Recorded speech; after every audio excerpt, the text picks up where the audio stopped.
everybody, and welcome back to your practice. We're gonna take it through maybe 20 minutes of just pretty good movement to kind of warm the body and, I don't know, psych you up for your day. I think I want to hit a bit of abdominals today too. So we'll kind of talk about the importance of core strength in your yoga practice as well, and let's just get to it.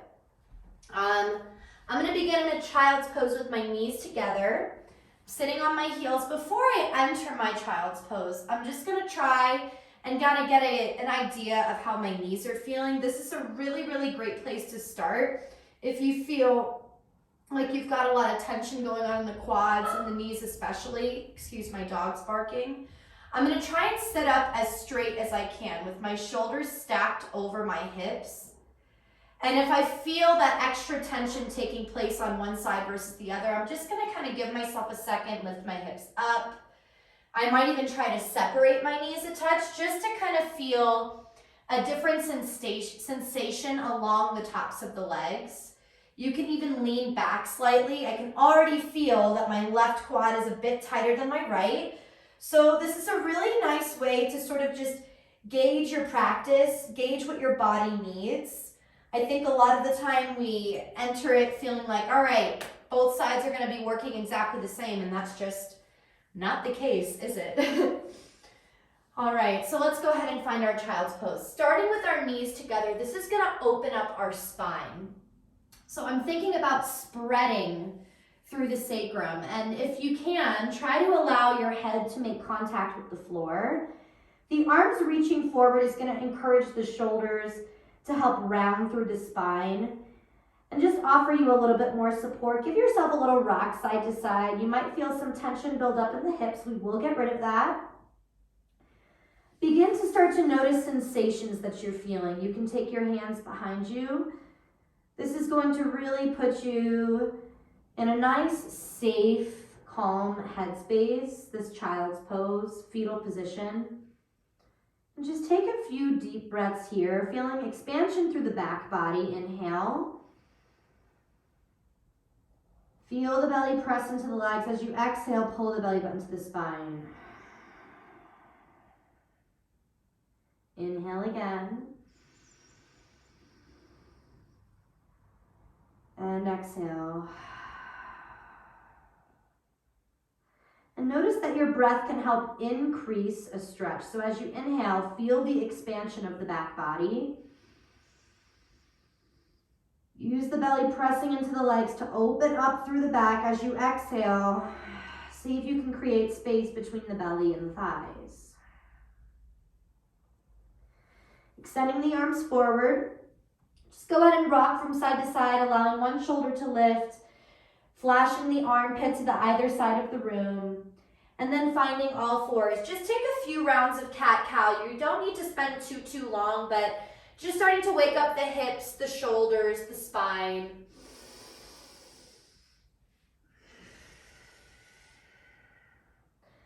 Sometimes I really just like to use cat-cow to gauge my breath.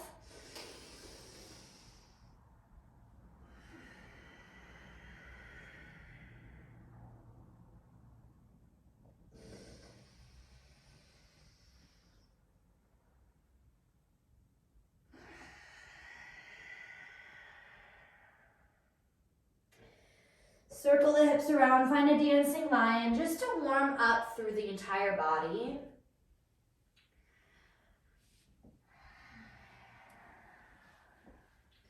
We're going to take it relatively simple in terms of the poses that we're going to find today, but I want you to really consider that sometimes it's not so much about the poses that we're doing, but how we're doing them.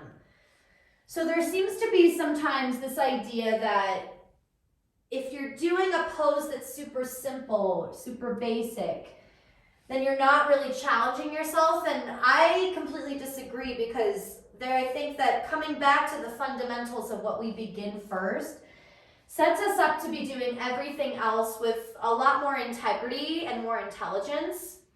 And in my opinion, the poses that look the simplest are usually the hardest to hold. So we're gonna just find our toes tucked, and we're gonna float our table. I want you to think about pressing into your hands. So puff up through your back body and maybe even allow the knees to shift forward, finding engagement through the quadriceps and the belly, and then the knees to shift backward, starting to feel the hands push through the shoulders and stretch out the calves. So even just these slight movements of the knees shifting forward and back are going to allow for different engagements to take place in each part of the body. So we are warming without so much movement and focusing on alignment, engagement, and all of the different muscle groups required to support us through this posture. Inhale here. If your legs are on fire, mine are too. As you exhale, see if you can press your belly closer to your spine. Inhale. Exhale, lift up through the hips, release that tension built up in the quads, and walk your dog, finding a stretch in the calf muscle. Now again, both knees can be bent in order for you to find a deep calf stretch. So sometimes it's about bending both knees, lifting one leg, and just focusing on pressing one heel to the floor. That should immediately open up the calf muscle, giving you a deep stretch through the Achilles. You might even start to feel this in the hamstring as well. Keep using the fingers to press the floor away. Maybe eventually extending through the leg. You'll feel that nice elongation through the back of the knee and the hamstring. Taking it to the other side, and even allowing your hips to draw a little bit of like a circle so that you notice the different sets of hamstrings, different stretches that take place. Remove any tension from your neck. I'm going to drop my knees for just a moment, take off my jacket. I feel like the alignment is seen a little bit better. Oh, it's snowing outside. Isn't that nice?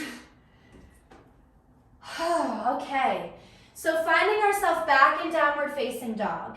Think about lifting up through the hips. So I want you to think about lifting your heels up.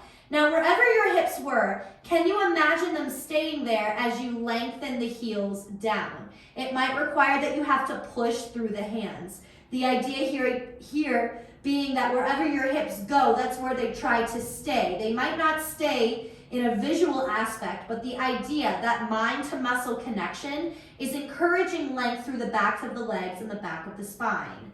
Inhale, shift it forward, find your high plank pose. We're gonna find a side plank here. So go ahead and step your left hand to the center of the mat. The mailman might be here, my dogs might bark. Now you're gonna open up through the chest and try to take the eye gaze to the ceiling. Now, if this is super difficult, drop one knee. You will still find engagement through the obliques. If you want to take it further, maybe you lift one leg, just finding a sense of balance.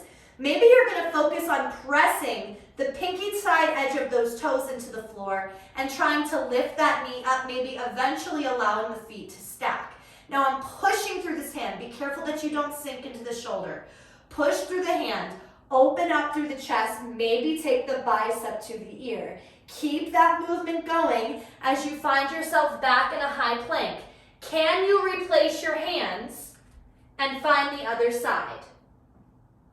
Again, we're focusing on stacking and lengthening. So I'm pushing through my bottom hand, lifting up through my hips, allowing my eye gaze to come to the ceiling. Notice that if your eye gaze goes down, there's a tendency for this shoulder to follow. So we want to keep the eye gaze moving up so that we find full alignment of the shoulder girdle. We're taking our bicep up and over to our ear. Keep pushing through that hand. Use that lifting hip to guide your hand back. You should feel a nice deep stretch over the top of the shoulders. Hands are planted. You're in high plank. Sit it back all the way downward facing dog. Take a nice deep breath here. Exhale. One more time. Exhale. Bend the knees. Shift it forward. See if you can find high plank from a turbo dog. And then the same thing, bend the knees, lift the hips up. Through turbo dog, find downward facing dog. I love this engagement that I feel when I come through turbo dog, floating table, high plank. High plank, floating table, turbo dog, downward facing dog. It really gives you a deep sense of what happens when the legs get involved in order to work the abdominal system. When you've done a few of those and that feels really good, just go ahead and walk out your dog one more time. Step your left foot to the center of the mat, reach your right leg up. Give yourself a chance to draw some circles with the hip. Really open up through that joint. Reverse the direction. Bend the knee if you like. Sometimes the knee bent just gives you a greater perception of the length that you have and the range of motion that you have. Take the knee into the chest. Go ahead and drop the shin towards the floor and then pick it right back up. Feel those abdominals engage. Then step the foot between the hands. Your blocks are there if you need. We're finding length through the hip. Lift up through the chest. Remove the blocks if you don't. I'm feeling particularly open today, so I'm going to keep my blocks away from me, but yours are there to use. Now I'm just going to take a moment and see if I can get both hands on the floor. You might notice that you might only get your fingertips, and that's fine. What I want you to think about is staying here for longer than a moment. I had a teacher tell me once, the worst thing that you can do in a stretching posture is yield to the stretch, so tighten up through your muscles. It might sound counterintuitive, but see if you can soften just slightly. Even just the idea, saying the word out loud, just soften, encourages the body to de-stress, to find some more depth. Try to get both hands to the floor and then use the hands to press, stretching out through the low back. As you press through the hands, and your hands can even be on blocks, as you press, I want you to think about pushing this hip down. So my hands are pressing down and this hip is pressing down. I'm getting a deep stretch through my psoas. I'm going to plant my hands, tuck my toes, lift my back knee, step my right foot back. I'm in high plank, take it back to downward facing dog. We're just going to do that on the other side. Left leg is reaching, open up through the hip, draw some circles. That feels really good. You might feel some pops and clicks, that's okay. Maybe bend the knee and reverse the direction. Taking note of how this side feels versus the other. Extend the leg, bring the knee to the nose. Take the shin to the ground, puff up through the back body, pull the knee into the chest, use those abdominals, then step the foot between the hands. Back knee drops down. I'm trying to get palm prints on the floor so I can push. Now, notice, even if my palm prints are not down, I can still use my fingertips or hands into blocks to press. Now, your spine, ideally, should be nice and straight in an Anjaneyasana. But for the purposes of finding a deep stretch through our psoas and our upper back, I want you to round through your spine and just notice what it does to the shoulders. Notice what it does to the scapula. Now, as I'm pushing, can you press that hip down? You might not even have to do very much. It could be super small. It's the second that you start to feel this stretch that you want to stay there and see if you can just soften, leading those hips a little bit farther forward. And again, sometimes even just saying the word out loud, soften. It works for me every time. Just really helps us to kind of get in the zone, get in the mode, the mindset of being able to soften into this posture. Plant the hands, tuck the toes, step back, high plank. Hold it here. Take a deep inhale. Exhale, downward facing dog. One more time, right leg reaches to the sky. This time, step the foot between the hands. Keep the back toes tucked, rise up, high crescent lunge. Allow the hips to drop while you lift the chest up. So the hips go down, the chest goes back. The hips go down, the chest goes back. You're only here for a moment. Find your lunge twist. Take your hand down, reach the right arm up. Pull this knee into the chest. I want you to think about making contact with your armpit to your knee. You can also use this hand closer towards your foot. I'm going to move my block. Closer towards your foot. If you want to take it even further, maybe the hand is outside the foot. Feel that stretch, that twist. Place the hands down. See if you can keep your back foot where it is and stretch the front leg, then bend into that front knee. Your blocks are there. I hate the term, no excuses. But I really do feel that, if you have props, there is no reason, well, there might be a few reasons, but props are a really, really great way to deepen your practice. I cannot recommend that enough. We're just focusing on bending this front knee and straightening it. And now notice that you can bend it, press into the hands, lift the chest, Or you can bend the knee and lift the hips up, keeping the arms bent. So try that a few times. Now, you might not go very far. Your legs might not even straighten completely, but you should still feel a stretch in that hamstring and that hip. Remove the blocks. We're going right back into a high plank pose, right back into a downward facing dog.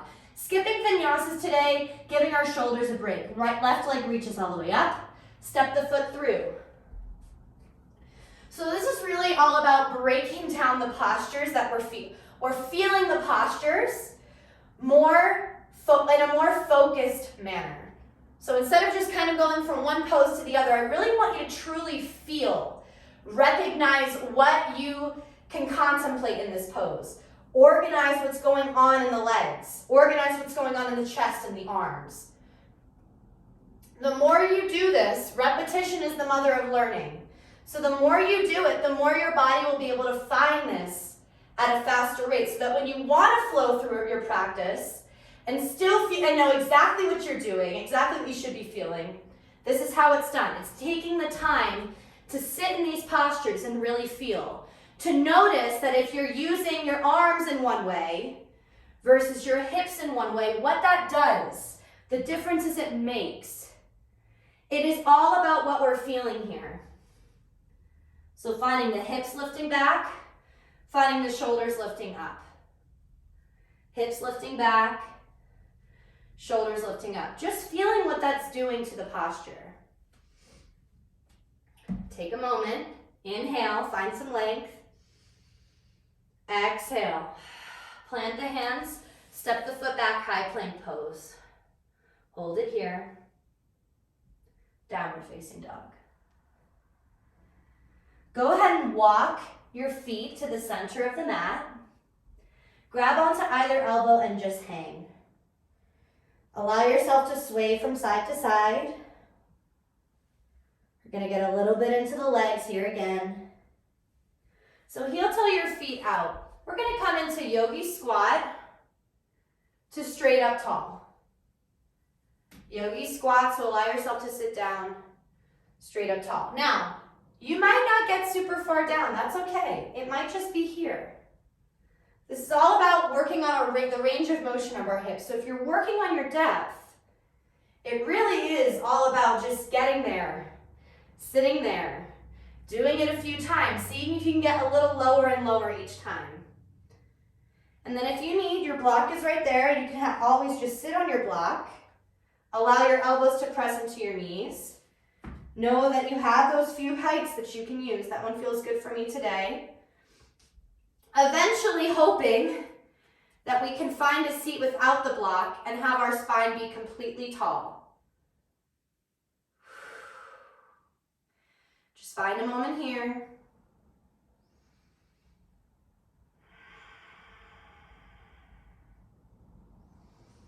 This is also opening up the low back for us. Take the hands down, lift the hips up.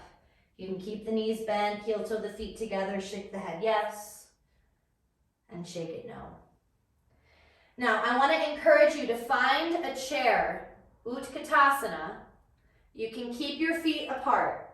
We are going to sit as low as we can, Try to control it. Oh my goodness. Eventually, taking that plop away. As you can see, I'm still working on it. And let's get into some abdominals. So boat pose, Navasana, is a really, really great way to practice alignment and build strength in the core. But what I like to do a lot is find a canoe shape.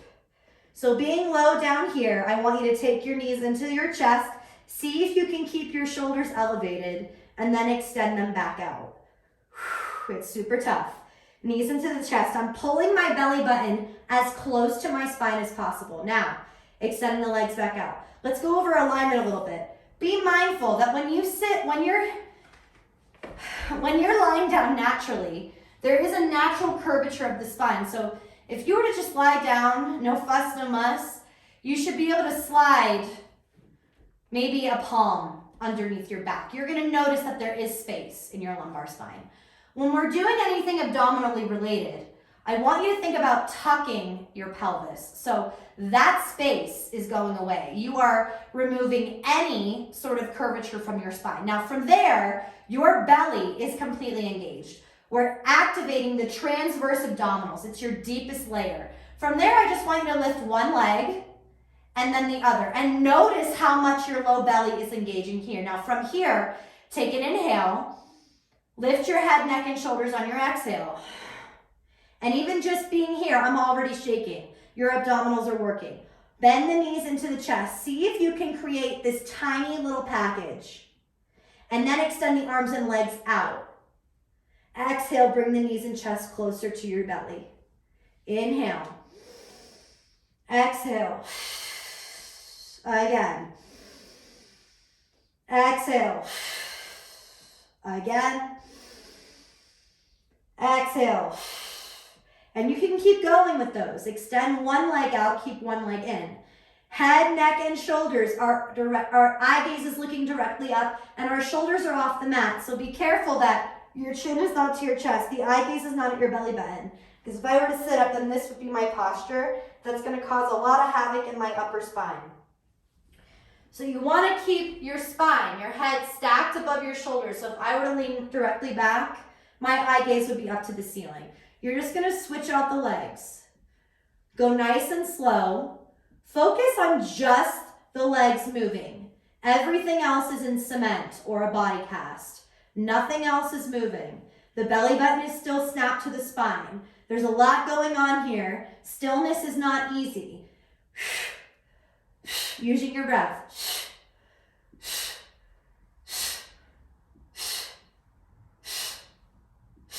Knees into chest, let it go.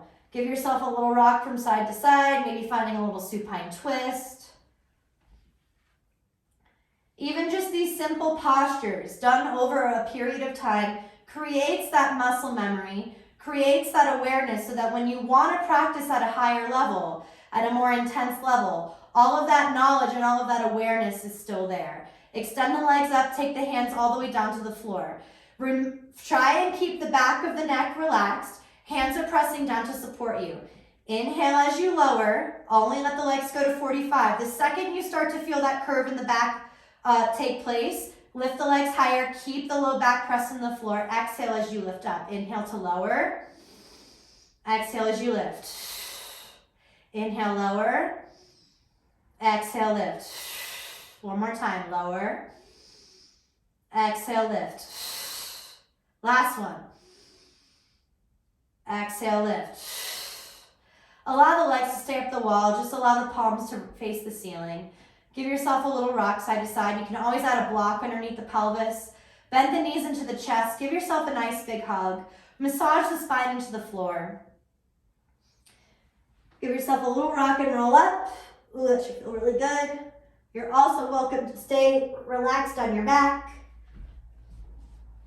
Finding a Sukhasana, just giving yourself a moment.